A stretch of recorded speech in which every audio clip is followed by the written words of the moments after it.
নমস্কার সবাইকে। বিথির পাঠশালা ইউটিউব চ্যানেলে সবাইকে স্বাগত। সাহিত্য চর্চার আরও একটি পর্ব নিয়ে আজকে চলে এসেছি আপনাদের কাছে। আজকের আলোচনার বিষয় হল চোখের বালি উপন্যাসটির বিষয়বস্তু নতুন নয়, তা সত্ত্বেও বাংলা সাহিত্যে এটি একটি অভিনব উপন্যাস। এই নিয়েই আজকের আলোচনা। চলুন শুরু করা যাক আজকের এই আলোচনা। তবে আজকের আলোচনা শুরু করার আগে আমার চ্যানেলে যারা নতুন তারা চ্যানেলটিকে অবশ্যই সাবস্ক্রাইব করে ভিডিওগুলিকে লাইক করে দেবেন। ভালো লাগলে বন্ধুদের সঙ্গে শেয়ার করবেন এবং পাশে থাকা বেল আইকনটি অবশ্যই ক্লিক করবেন। শুরু করছি আজকের আলোচনা। আলোচনার প্রথমেই রবীন্দ্রনাথ ঠাকুরের একটি উক্তি দিয়েই আলোচনাটি শুরু করি। উক্তিটি হল, আমার সাহিত্যের যাত্রাপথ পূর্বাপর অনুসরণ করে দেখলে ধরা পড়বে যে চোখের বালি উপন্যাসটি আকস্মিক, কেবল আমার মধ্যে নয়, সেদিনকার বাংলা সাহিত্যের ক্ষেত্রেও। রবীন্দ্রনাথের এই উক্তিতে চোখের বালি উপন্যাসের অভিনব দৃষ্টিকোণটি প্রকাশ পায়। তার করুণা, বউ ঠাকুরানীর হাট, রাজশ্রী, বঙ্কিমের দেখানো পথেই হেঁটেছেন তিনি। সেই পথ শেষ করে আকস্মিকভাবে বাস্তব ভূমির স্পর্শ পেতেই তিনি চোখের বালিতে ফিরে এলেন। তার কথায়, মনের সংসারে সে গোপন কারখানার ঘরে অবাস্তব হাতুড়ি পিটুনিতে অন্য এক মূর্তি জেগে উঠতে থাকলেও।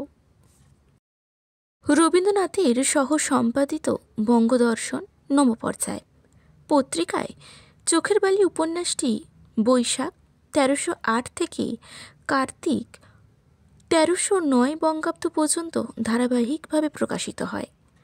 উপন্যাসটি মুদ্রিত হয় ১৩৪৭ বঙ্গাব্দে। মুদ্রণের সময় তিনি একটি ভূমিকাও লেখেন। ফলে উপন্যাসের রচনা ও ভূমিকা লেখার মধ্যে ৪০ বছরের ব্যবধান। এই ব্যবধানের পরিসরে দেশ, কাল, ব্যক্তিত্বের পরিবর্তে পটভূমিকায় লেখক নিজের রচনাকে নতুনভাবে বিশ্লেষণ করেছেন।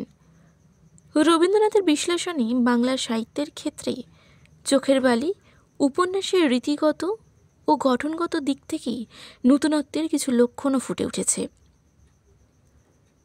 প্রথমত, চরিত্রের নির্মাণ করতে গিয়ে রবীন্দ্রনাথ ঠাকুর চরিত্রগুলির আঁতের কথাকে টেনে বার করে চরিত্রের অন্তর্গত বেদনাকে, আশা ও আকাঙ্ক্ষাকেও ফুটিয়ে তুলেছেন, যা রাজলক্ষ্মী, বিনোদিনী ও আশালতার মধ্য দিয়ে পরিলক্ষিত।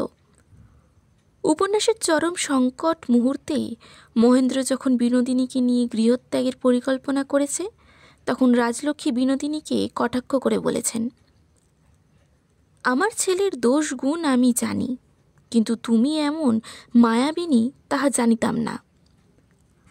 আবার আশার প্রতি সহানুভূতি দেখিয়েও বলেছেন, পুরুষ মানুষ তো স্বভাবতই বিপথে যাইতে প্রস্তুত, স্ত্রীর কর্তব্য তাহাকে ছলে বলে কৌশলে সিধা পথে রাখা। বিনোদিনীর আঁতের কথাই চোখের বালি উপন্যাসের মূল বিন্দু। তার নির্ভীত মনোলোককে রবীন্দ্রনাথ ঠাকুর উদ্ঘাটন করেছেন। আশার গৃহকর্মে অপটুতায় বিনোদিনীর স্বাগত উক্তি, এমন সুখের ঘরকন্যা, এমন সোহাগের স্বামী, এই ঘরকে যে রাজার রাজত্ব, এই স্বামীকে যে আমি আমার পায়ের দাস করিয়া রাখিতাম, তখন কি এই ঘরের দশা? এই মানুষের এই ছিঁড়ি থাকিত, আমার জায়গায় কিনা এই কচি খুকি, এই খেলার পুতুল। আর উপন্যাসে লেখা বিনোদিনীর চিঠিগুলি তার জীবনের আঁতের কথার অলিখিত ইতিহাস। বঙ্কিমচন্দ্র তার রচনার মধ্যে চরিত্রগুলির সাযুজ্য রক্ষা করে গড়ে তুলতে পারেননি, কিন্তু রবীন্দ্রনাথ ঠাকুর তা পেরেছেন। তাই চোখের বালি চরিত্রগুলিই চলেছে নিজের টানে। আবার কাহিনীর মধ্যে চরিত্রকে প্রস্ফুটিত করার জন্য সমান্তরাল প্রতিদ্বন্দ্বী চরিত্র সৃষ্টি রবীন্দ্রনাথের বিশেষ কৃতিত্ব। দ্বিতীয়ত, গঠনভঙ্গির দিক দিয়েও চোখের বালি উপন্যাসটি অভিনব। রবীন্দ্রনাথের আগেই বঙ্কিমচন্দ্রের বৃষবৃক্ষ, কৃষ্ণকান্তের উইল এই বিধবার প্রেমের সমস্যাকে তুলে ধরলেও তা ছিল রূপজ মোহ। কুন্দের প্রতি নগেন্দ্র বা রোহিণীর প্রতি গোবিন্দলালের প্রেমের সমস্যা একই। কিন্তু এই উপন্যাসে মহেন্দ্র ও বিনোদিনীর মাঝে রয়েছে বিহারী। তাদের প্রেমের মধ্যে রয়েছে ঘাত প্রতিঘাত। কাহিনীর দ্বান্দ্বিক জড়তা বঙ্কিমচন্দ্রের উপন্যাসে সেভাবে দেখা যায়নি, কিন্তু একথা সত্য চরিত্র চিত্তনে রবীন্দ্রনাথ ঠাকুরের খানিকটা মৌলিকতা দেখলেও তাতে কিন্তু বঙ্কিমচন্দ্রের ছাপ স্পষ্ট। তৃতীয়ত, উপন্যাসের প্লট গঠনে রবীন্দ্র প্রতিভা অভিনব। আদি মধ্য অন্ত সমন্বিত কার্যকরণ শৃঙ্খলায় গ্রন্থিত কাহিনীর মধ্যে অতি নাটকীয়তা বর্জন করে তিনি প্লটকে স্বতন্ত্র মর্যাদা দিয়েছেন। বঙ্কিম উপন্যাসে কাহিনীতে অতি নাটকীয়তা থাকে, তাই সেখানে পাঠক কৌতূহলাক্রান্ত হয়ে এগিয়ে চলে। রবীন্দ্রনাথ তার বদলে প্রাত্যহিক সম্বন্ধে অভিজ্ঞতার ঘটনাগুলিকে কার্যকরণ আবদ্ধ করে উপন্যাসের কাহিনী নির্মাণ করেছেন।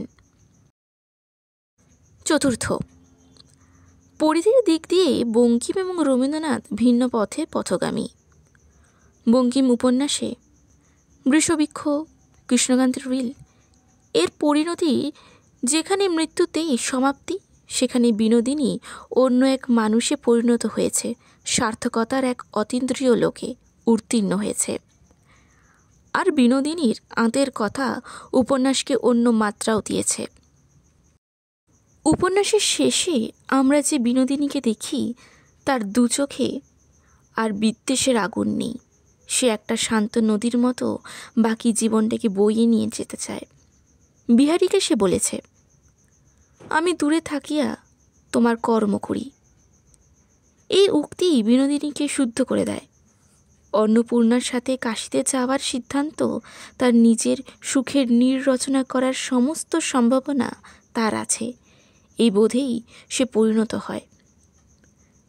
এখন থেকে এই সংসারের জটিলতা তাকে আর স্পর্শ করবে না। আশার চিবুক ধরে সে বলে, আমার যাইবার সময় আসিয়াছে।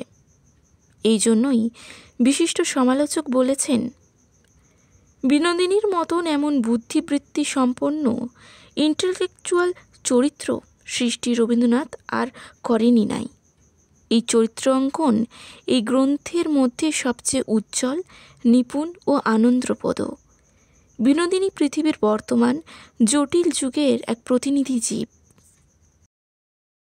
পরিশেষে আমরা বলতে পারি, চোখের বালি বাংলা উপন্যাসের ইতিহাসে গঠনগত ও রীতিগত দিক দিয়ে এক নতুন পথের দিশারি।